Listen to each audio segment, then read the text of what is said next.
চট্টগ্রামে দিন দুপুরে তরুণ আইনজীবী হত্যার পরও মুসলমানরা যে নীরব ভূমিকা পালন করেছেন, এর কারণ কি আজকের মুসলমানদের ইমানি দুর্বলতা? সাইফুল ইসলাম আলিফ ভাইকে যে গোসল ছাড়া দাফন করা হয়েছে, এটা সত্য কিনা এবং এই ব্যাপারে শরিয়ার বক্তব্য কি? পাঠাবেন না রোগী ভারতবর্ষে, পাঠান করাচি, লাহোরে। এই বাংলাদেশের রোগী দেখব না। আমার ক্ষোভের জায়গাটা এইখানে। আজকের বাংলাদেশে শেখ হাসিনাকে শক্তিশালী করার জন্য ইসকনের প্রতিষ্ঠা হয়েছে। এই কথার একটা শব্দ চয়ন যদি মিথ্যা হয় উনি প্রমাণ করুক। এরা চায় হিন্দু মুসলমান করে মানুষের মধ্যে একটা বিভাজন সৃষ্টি করে। Islam comes from the root word salam, which means peace.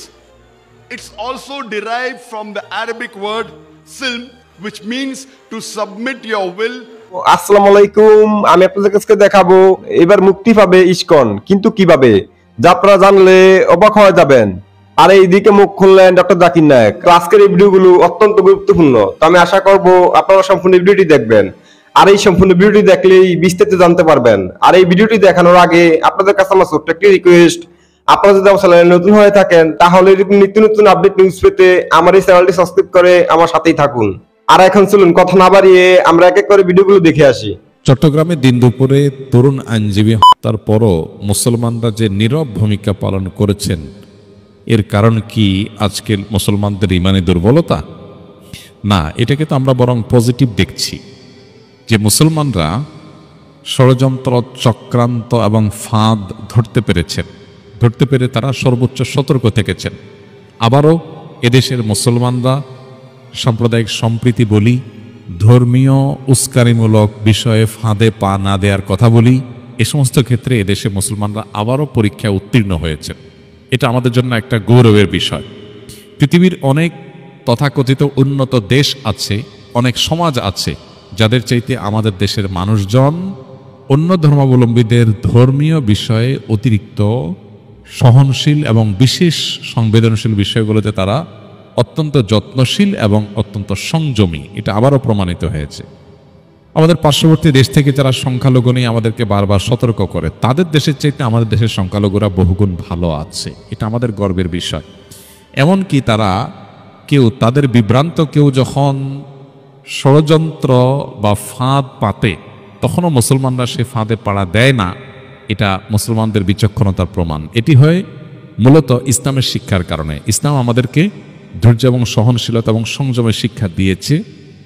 বিশেষ করে যখন কোনো ঘটনা ঘটিয়ে মুসলমানদেরকে ক্ষতিগ্রস্ত করার চেষ্টা করা হবে, তখন মুসলমানরা সেটা বুঝতে পেরে সযত্নে সেটাকে অ্যাভয়েড করতে পারা, এটা আমাদের মুসলমানদের সাফল্য এবং ইসলামই আমাদেরকে এই শিক্ষাটা দিয়েছে, ধৈর্যশীলতার শিক্ষা। দ্বিতীয়ত, এদেশের ধর্মীয় নেতৃত্ব যে আছেন, ওলামা একরাম, তারা সবসময় সাধারণ মানুষকে সঠিক সিদ্ধান্তটা গ্রহণ করার জন্য সহযোগিতা করেন, গাইড করেন, চেষ্টা করেন যাতে মানুষ বিভ্রান্ত না হন। এজন্য সঠিক সময়ে সঠিক পরামর্শটা ওলামা একরাম দিয়ে থাকেন, যার ফলশ্রুতিতে এদেশে ইতিহাসে কখনো ধর্মীয় দাঙ্গা বলতে যা বোঝানো হয় সেরকম কোনো কিছুই ঘটে নেই। আমাদের পার্শ্ববর্তী দেশ ভারতে যেরকম সংখ্যালঘু সেখানকার মুসলমানরা ভালো নাই, সেটা প্রতিনিয়ত আমরা জানি। সে কাশ্মীরে কি গুজরাটে, বিভিন্ন জায়গায় যেখানে মুসলমানদেরকে শত শত হাজারো মানুষকে একসাথে হয়, সেখানে আমাদের দেশে সংখ্যালঘুদের প্রতি এরকম কোনো হামলা, এরকম বিচ্ছিন্ন কিছু ঘটনা তো সব জায়গায় কম বেশি ঘটে। এর বাইরে ওরকম কোনো ঘটনা এখানে ঘটে না। এখানকার যা ঘটে সংখ্যাগুরুদের উপরে, তার বেশিরভাগই রাজনৈতিক উদ্দেশ্যে, রাজনৈতিক কারণে। তো সংখ্যালঘুরা যদি নিজেদেরকে রাজনৈতিক কাজে ব্যবহার করতে না দেন, তাহলে এগুলো বন্ধ হয়ে যাবে ইনশাআল্লাহ। আমরা দোয়া করি আল্লাহ তাআলা আমাদের প্রিয় স্বদেশকে সকল প্রকার ফিতনা এবং শয়তানি চক্রান্ত থেকে আমাদেরকে হেফাজতে রাখুন, এবং এদেশে মানুষের, সব ধরনের মানুষের মধ্যে মিলেমিশে থাকার যে চেষ্টা আছে সেটা একটা ভালো দিক। পশ্চিমারা, অনেক দেশের মানুষরা আমাদেরকে সকাল বিকাল দুপুর নিয়ম করে নসিহত করে আমরা যেন সংখ্যালঘুদের অধিকারের উপরে সচেষ্ট থাকি, অথচ তাদের দেশের মুসলমানরা অনেকেই আছে, অনেক দেশ আছে যাদের দেশে মুসলমানরা ভালোভাবে মসজিদ করে প্রকাশ্যে দিনের অনেক কাজ তারা করতে পারে না। অনেক কাজের স্বাধীনতা তারা যেমন দেয়, অনেক ক্ষেত্রে আবার কুণ্ঠাসাও করে রাখে। অতএব তাদের মুখে মানায় না আমাদেরকে সবক দেওয়া। আলহামদুলিল্লাহ, বাংলাদেশে মানুষ এবারও ধৈর্যশীলতার পরিচয় দিয়েছে, সামনে আমাদেরকে দিতে হবে। তবে যখন যতটুকু প্রতিবাদ, আন্দোলন, সংগ্রাম করা দরকার হবে, আমরা আশা করব যে ওলামা একরাম, আমাদের সিনিয়র ওলামা একরাম আমাদেরকে গাইড করবেন এবং সেই অনুযায়ী আমরা পরিচালিত হব। আল্লাহ তাআলা আমাদেরকে সংযমেই জীবনযাপন করার তৌফিক দান করুন। যে সময় যে পদক্ষেপ গ্রহণ করলে মুসলমানদের স্বার্থ রক্ষা হবে, আল্লাহ তাআলা সে সময় সেই পদক্ষেপ গ্রহণ করার তৌফিক আমাদেরকে দান করুন। সাইফুল ইসলাম আলিফ ভাইকে যে গোসল ছাড়া দাফন করা হয়েছে এটা সত্য কিনা এবং এই ব্যাপারে শরিয়ার বক্তব্য কি? ভেরি ভেরি ইম্পর্টেন্ট একটা বিষয়। আমিও শুনেছি যে গোসল ছাড়া তাকে দাফন করা হয়েছে। কারা মেরেছে বলেন তো? চোর ডাকাত মেরেছে ওনাকে? চোর ডাকাত কিন্তু মারেন নাই। মারছে হচ্ছে অমুসলিমরা, মেরেছে হচ্ছে ইসলামের প্রতিপক্ষ যারা আছে, মেরেছে তারা যারা ইসলামকে পৃথিবী থেকে মিটিয়ে দিতে চায়, মুছিয়ে দিতে চায়। আক্রোশ, ক্ষোভ, সেখান থেকে কিন্তু আঘাত করে তাকে শহীদ করা হয়েছে। ওলামা ইকরামের ফতোয়া এরকমই যে কেউ যদি এইরকম কোন অমুসলিমের হাতে এইভাবে মারা যায়, আল্লাহ তাআলা তাকে শাহাদাতের মর্যাদা দেন এবং সেক্ষেত্রে গোসল ছাড়াই তাকে দাফন করতে হয়। এই জন্য সাইফুল ইসলাম ভাইকে গোসল ছাড়া দাফন করা হয়েছে। আল্লাহ সুবহানাহু ওয়া তাআলা পবিত্র কুরআনুল কারীমের মধ্যে কি বলছেন একটু খেয়াল করেন। ওয়ালা তাকুলু লিমান ইয়াকতালু ফি সাবিলিল্লাহি আমওয়াত বাল আহইয়া ولكن لا تشعرون। যারা আল্লাহর রাস্তায় লড়াই করে তাদেরকে তোমরা মৃত বলো না, যারা শহীদ হয়েছে তাদেরকে মৃত বলো না, বরঞ্চ তারা জীবিত, তোমরা তা বুঝো না। এই সাইফুল ইসলাম আলিফ ভাই তিনি হিন্দুদের হাতে মারা গিয়েছেন এবং তাকে জবাই করে হত্যা করা হয়েছে। কি মর্মান্তিক, কতটা আক্রমণাত্মক, কতটা মানে আত্মঘাতী এবং কতটা হিংস্র ভাবে তার উপরে হামলে পড়েছিল হাইওয়ানগুলো। আমাদের এই ভাই আল্লাহ সুবহানাহু ওয়া তাআলা তাকে কবুল করেছেন, শাহাদাতের অমীয় সুধা তিনি পান করেছেন। গোসল ছাড়া দাফন এটা আল্লাহর রাস্তায় যারা শহীদ হয় তাদেরকে করার বিধান আছে, মানে যেভাবে মারা গিয়েছে তাদেরকে সেভাবে দাফন করতে হবে। কিয়ামতের ময়দানে সেভাবেই তারা কিন্তু উঠবে, তারা সেভাবেই উঠবে কিয়ামতের ময়দানে।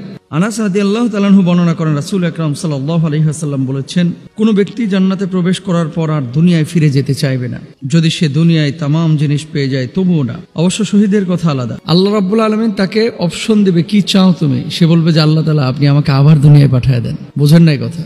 একজন মানুষ দুনিয়া থেকে যখন ইন্তেকাল করে আখিরাতে যাবে, আখিরাতে যাওয়ার পরে এই মানুষটা যখন জান্নাতে প্রবেশ করবে, জান্নাতে প্রবেশ করার পরে মানুষজনকে আল্লাহ সুবহানাহু ওয়া তাআলা জিজ্ঞেস করবে আর কি চাও তুমি? এই মানুষগুলো তখন বলবে যে আল্লাহ সমস্ত নাজ নিয়ামতগুলো আমি পেয়েছি, আমার কোনো কিছু চাওয়ার নাই। জান্নাত থেকে আর বের হতে চাইবে না। কিন্তু শহীদকে যখন অপশন দেওয়া হবে, শহীদ বলবে যে আল্লাহ আপনি আবার আমাকে দুনিয়ায় পাঠিয়ে দেন, আমি আবার যাব, আবার লড়াই করব, আবার শহীদ হব, আবার জান্নাতে আসব, আবার লড়াই করব দুনিয়ায় গিয়ে, আবার শহীদ হব, আবার জান্নাতে আসব। শাহাদাতের এত মজা, এত স্বাদ আল্লাহ সুবহানাহু ওয়া তাআলা শহীদদের জন্য রেখেছেন। শহীদদের বৈশিষ্ট্য কি? রাসূল আকরাম সাল্লাল্লাহু আলাইহি ওয়াসাল্লাম শহীদদের জন্য 6টা বৈশিষ্ট্যের কথা বলেছেন। 1 নাম্বার, প্রথম রক্ত বের হওয়ার সঙ্গে সঙ্গে তাকে ক্ষমা করে দেওয়া হয় এবং শহীদ ব্যক্তি জান্নাতে তার স্থান দেখে নেয়। কবর আযাব থেকে তাকে দূরে রাখা হয়। 3 নাম্বার, বড় ভীতি অর্থাৎ কিয়ামতের কঠিন অবস্থা থেকে নিরাপদ থাকবে এই ব্যক্তি। 4 নাম্বার, তাকে ঈমানের এক জোড়া অলংকার পরানো হবে। 5 নাম্বার, হুরদের সঙ্গে বিবাহ দেওয়া হবে। 6 নাম্বার, নিকট আত্মীয়দের থেকে 70 জন ব্যক্তিকে সুপারিশ করতে তাকে সুযোগ দেওয়া হবে। সুবহানাল্লাহ, কি মর্যাদা শহীদের!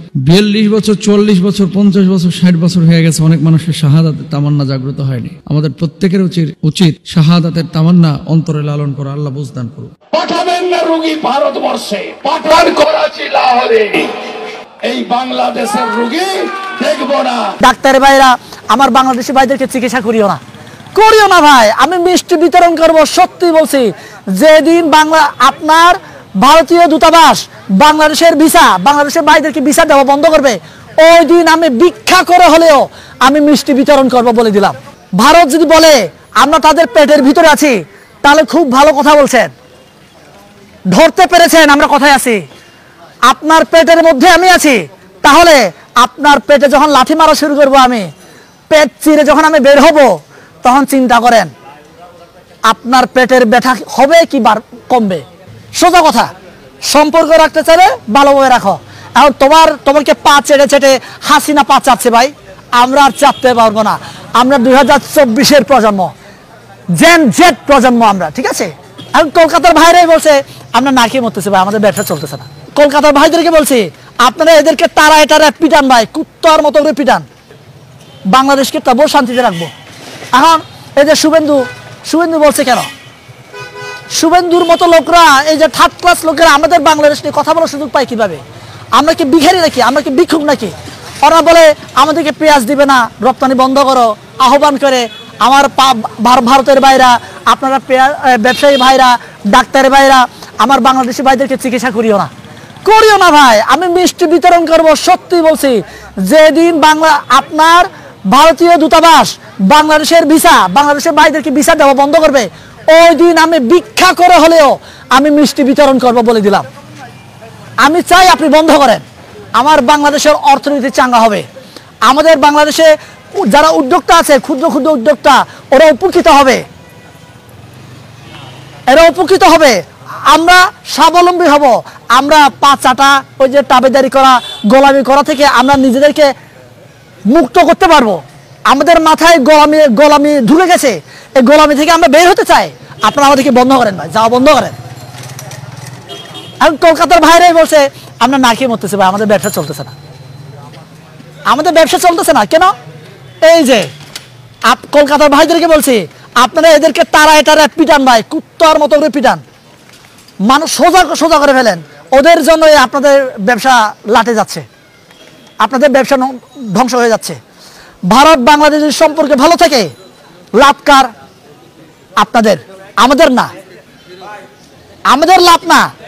এখন অনেকে বলে, আমার বাংলাদেশে অনেক ভাইরা বলে যে আমাদের বাংলাদেশের চারপাশে ভারত।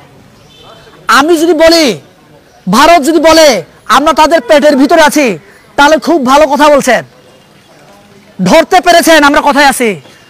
আপনার পেটের মধ্যে আমি আছি, তাহলে আপনার পেটে যখন লাঠি মারা শুরু করবো, আমি পেট চিরে যখন আমি বের হব, তখন চিন্তা করেন আপনার পেটের ব্যথা হবে কি কমবে? পেটের ব্যথা বাড়াবো আমি। আপনি যদি প্রসব বেদনায় কাঁপতে মানে ব্যথা পেতে না চান, তাহলে আমাকে আপনি সেফ জোনে রাখেন। আপনি আমাকে যত সেফ রাখবেন, তত আপনি নিরাপদে থাকবেন। গতকাল আমি বলেছি, প্রয়োজনে আমি পাকিস্তানে ফিরে যাব। আমার বাংলাদেশের সব ভাইকে অনুরোধ করবো, আমি পাকিস্তানে প্রয়োজনে আমরা ফিরে যাব, কিন্তু তারপরও দিল্লির দাসত্ব আমরা করতে পারবো না। সম্পর্ক যদি রাখতে চাও, সম্পর্কের মতো সম্পর্ক রাখো, সোজা কথা। সম্পর্ক রাখতে চাইলে ভালোভাবে রাখো। এখন তোমাকে পা চেটে চেটে হাসিনা পা চাচ্ছে ভাই, আমরা আর চাপতে পারবো না। আমরা 2024-এর প্রজন্ম, জেন জেড প্রজন্ম আমরা, ঠিক আছে? আমরা পা চাটার প্রজন্ম না। আমাদের সাথে সম্পর্ক রাখতে চাও, সোজা কথা। সাগর ভাই 16 বছরে লং মার্চ করে নাই, এই চিন্ময় ঘোষণা করেছে ঢাকা শহরে লং মার্চ করতে হবে। কি এমন দাবি পড়েছে যে আপনাকে লং মার্চ করতে হবে? আমার ক্ষোভের জায়গাটা এইখানে। আজকের বাংলাদেশে শেখ হাসিনাকে শক্তিশালী করার জন্য ইসকনের প্রতিষ্ঠা হয়েছে। এই কথার একটা শব্দ চয়ন যদি মিথ্যা হয়, উনি প্রমাণ করুক। এই চিন্ময় চট্টগ্রামের সমাবেশে তিনি বক্তব্য দিয়ে বলছেন যে আমার এখানে আর্মি কেন, আমার এখানে এই হুজুররা নিরাপত্তা দেবে কেন? তার মানে চিন্ময় চায় যে মন্দিরে হামলা হোক, চিন্ময় চায় যে আওয়ামী লীগ এসে মন্দিরগুলোতে আগুন ধরিয়ে দিক, চিন্ময় চায় যে অশান্তি সৃষ্টি হোক। তার মানে তাদেরকে শান্তি দিতে চাইলেও তারা সেটা অ্যাকসেপ্ট করতে চায় না।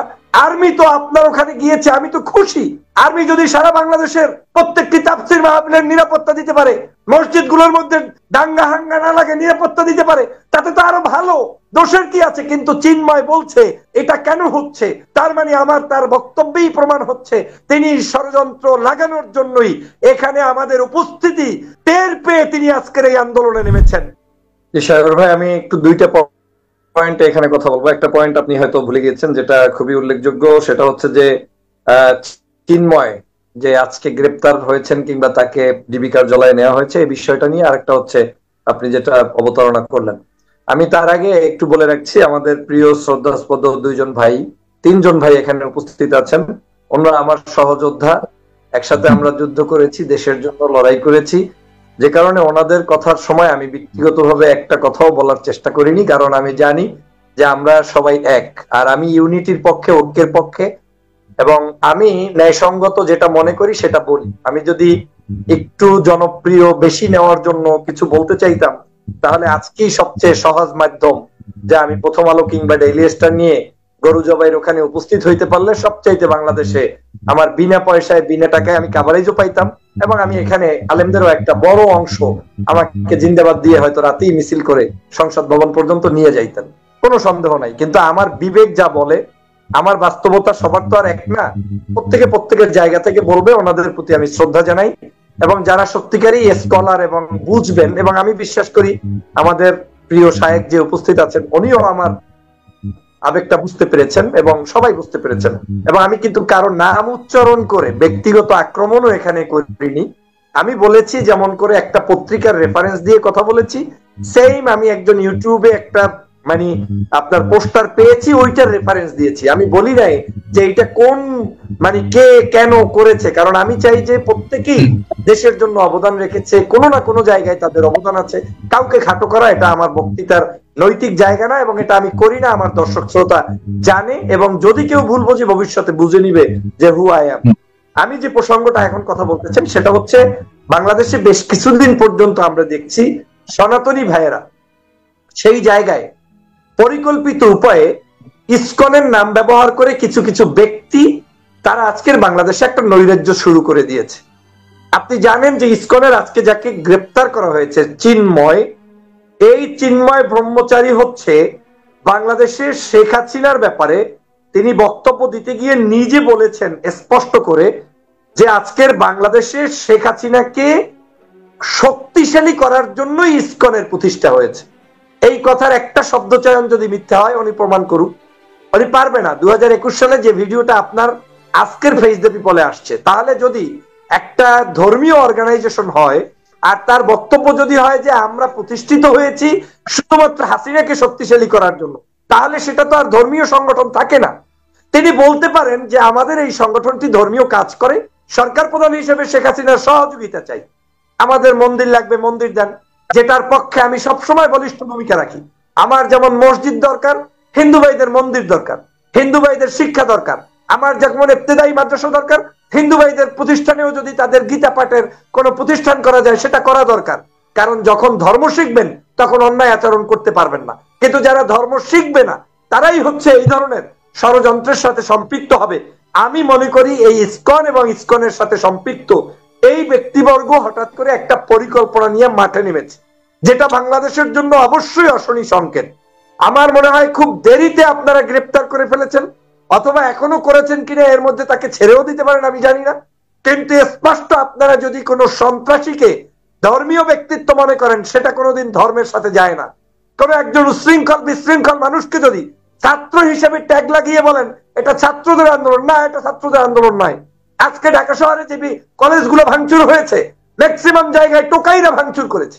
আপনি দেখেন এই জিনিসগুলো আমাদের দেশে বাড়তে দিলে তাহলে আমার এই দেশটাকে ধ্বংস করে দিবে। এটা একটা সময় আপনার বিভিন্ন জায়গায় ওই যে গোষ্ঠীতে গোষ্ঠীতে মানে দ্বন্দ্ব লাগতে লাগতে একটা বিশৃঙ্খল পরিস্থিতি হবে।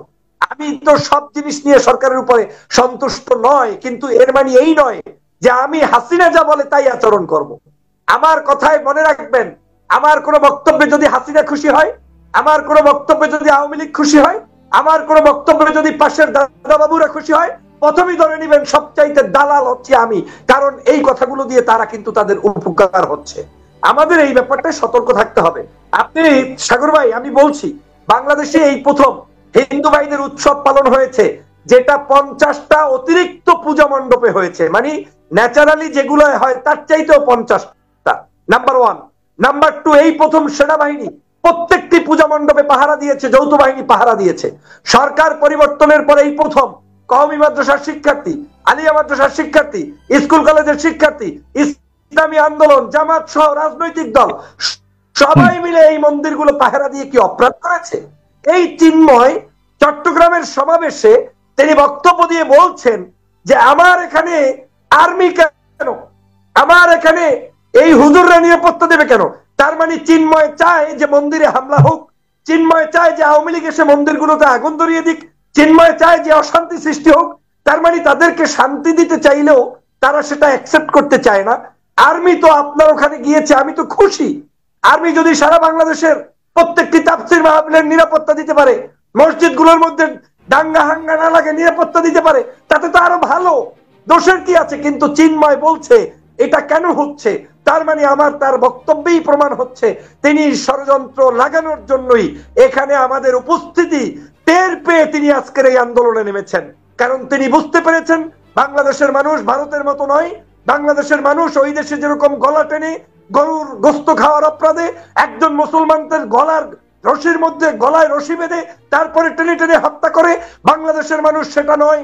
বাংলাদেশের মানুষ সব সময় ন্যায়ের পক্ষে, ধর্ম পালনের পক্ষে, হিন্দু মুসলিম বৌদ্ধ খ্রিস্টান ঐক্যবদ্ধ থাকার পক্ষে।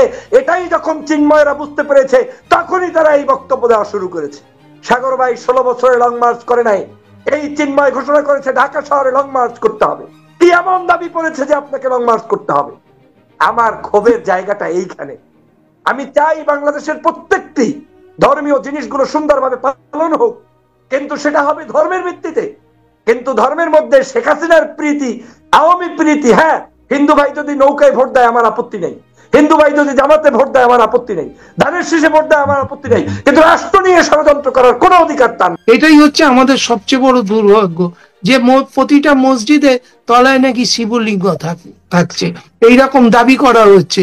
হ্যাঁ, তো এইরা যখন আজমির শরীফ, যে আজমির শরীফে হিন্দুরা পর্যন্ত চাদর চড়াতে যেত, সেই আজমির শরীফকেও ভেঙে ফেলার, তার সার্ভে করে সেটাকে ধ্বংস করার একটা পরিকল্পনা করা যায়। সুতরাং এই প্রবলেম আমরাও ফেস করছি।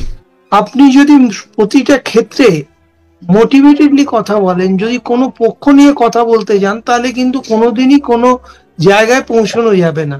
উনি যেমন বলছেন, বা আরেকজন বক্তা তিনিও বললেন যে ভারতবর্ষ শুধু এই 2014 নরেন্দ্র মোদী বিজেপি সরকার নয়, এর আগেও যে সরকার এসছে তাদের বিরুদ্ধেও বাংলাদেশের বিরুদ্ধে অশান্তি বা ফ্যাসিবাদকে সমর্থন করা বা শেখ হাসিনার পরিবারকে ক্ষমতায় রাখা, এটা একটা অভিযোগ কাছে।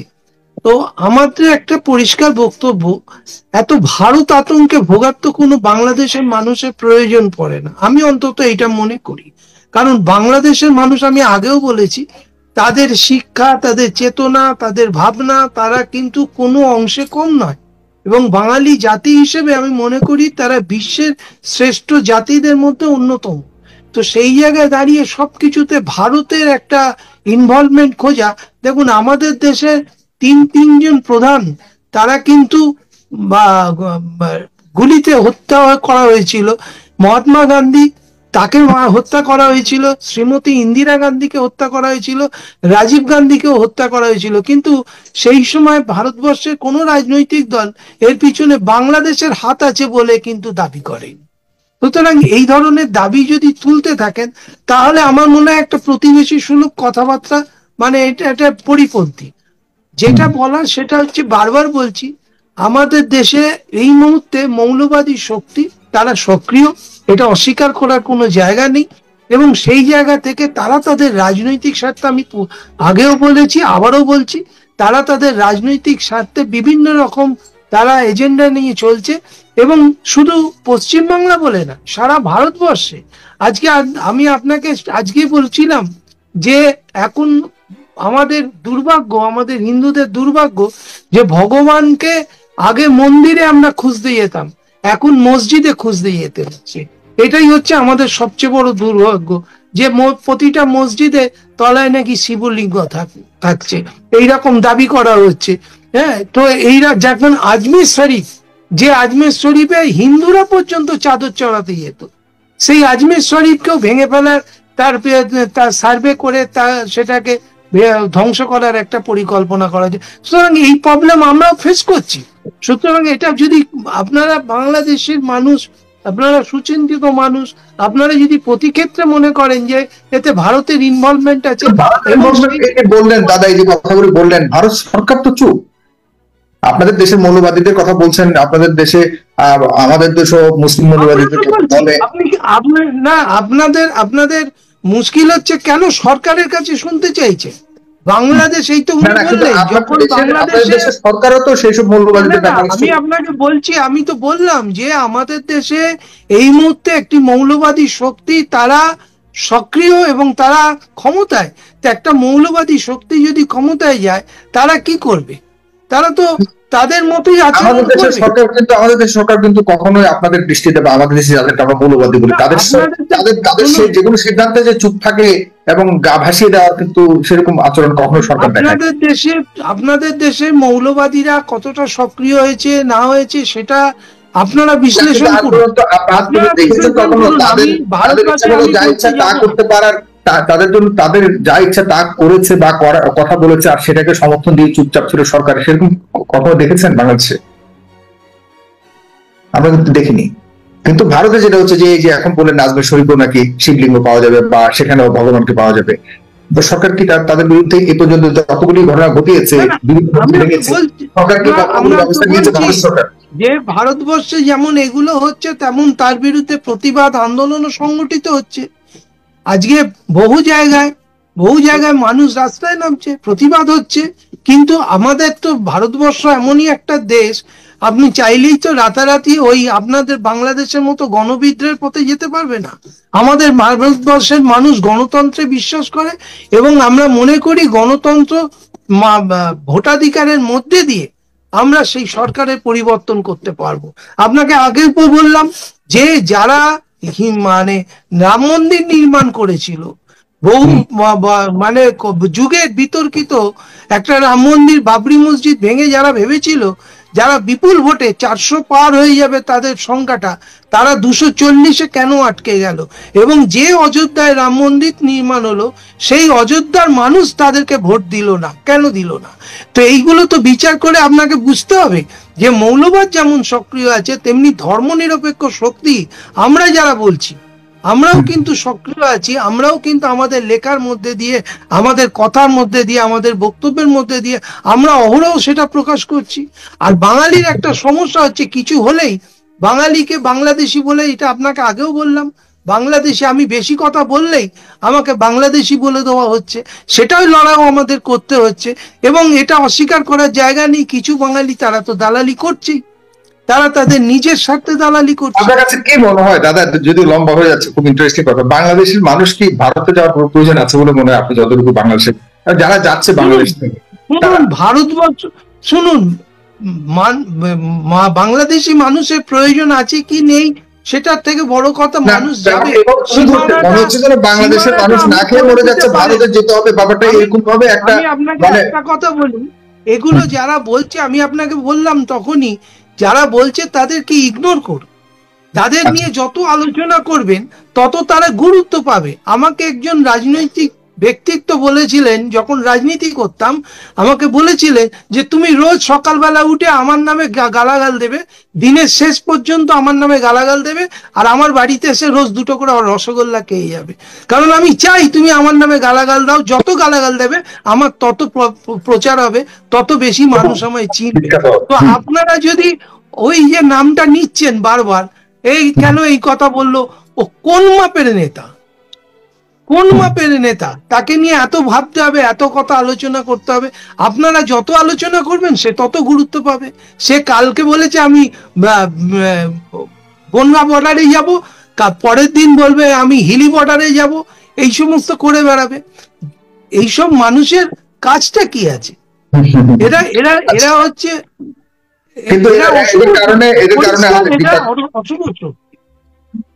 আমাদের দ্বিপাক্ষিক আপনাদের দেশেও আছে, আমাদের দেশেও আছে, আমাদের দেশেও তো মানুষ এদের বিরুদ্ধে লড়াই করছে, নাহলে এদের শক্তি কমছে কেন?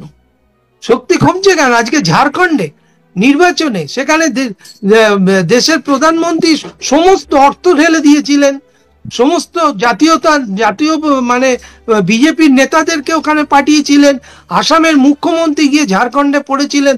তা সত্ত্বেও দেখুন ঝাড়খণ্ডের ওই আদিবাসী সম্প্রদায়ের মানুষ, তারা তো রাম রহিমের কথায় ভুলে যায়নি, তারা কিন্তু তাদের মতো করেই সরকার নির্বাচিত করেছে এবং সেখানে একটা ধর্মনিরপেক্ষ শক্তি ক্ষমতায় এসছে। তো ধর্মনিরপেক্ষ শক্তি কাজ করছে, তারা তাদের লড়াই সংগ্রাম জারি রেখেছে। এরা চায় হিন্দু মুসলমান করে মানুষের মধ্যে একটা বিভাজন সৃষ্টি করা, এবং এদের কারণটা হচ্ছে খুব পরিষ্কার। দেখুন, এরা মুসলমানকে পছন্দ করে না, তারা মুসলমানকে দেশের দ্বিতীয় নাগরিক করে রাখতে চায়। কিন্তু আপনি দেখুন, সেই দেশই শেখ হাসিনাকে মাথায় তুলে রেখে দিয়েছে। পড়শি দেশের সাথে যদি সুসম্পর্ক রাখতেই হয়, তাহলে তুমি শেখ হাসিনা, যাকে সে দেশের মানুষ গণ অভ্যুত্থানের মধ্যে দিয়ে বিতাড়িত করেছে, তাকে কি করে তুমি জায়গা দিচ্ছ?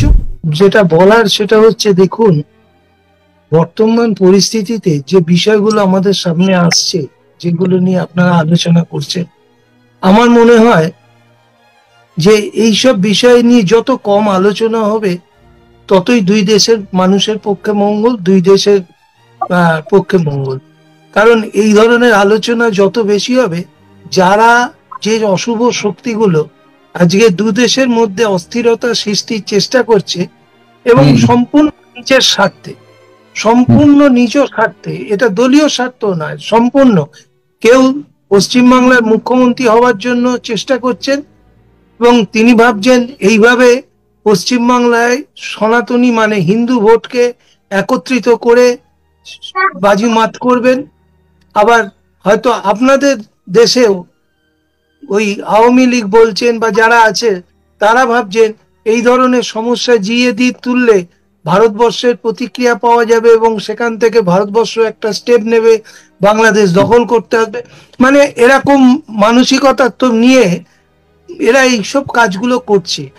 আমি মনে করি, একজন মানবাধিকার কর্মী হিসেবে মনে করি, এই সমস্ত মানুষদের কোনো কিছুকেই গুরুত্ব, এই যে বললেন না একজনের নাম, আমি আর তার নামটা মুখে আনছি না, আমি নন্দীগ্রাম সিঙ্গুর আন্দোলনে আমরা কিন্তু এই মানুষগুলোকে পাশে পেয়েছিলাম, তখন এদের একটা রকম চরিত্র দেখেছিলাম।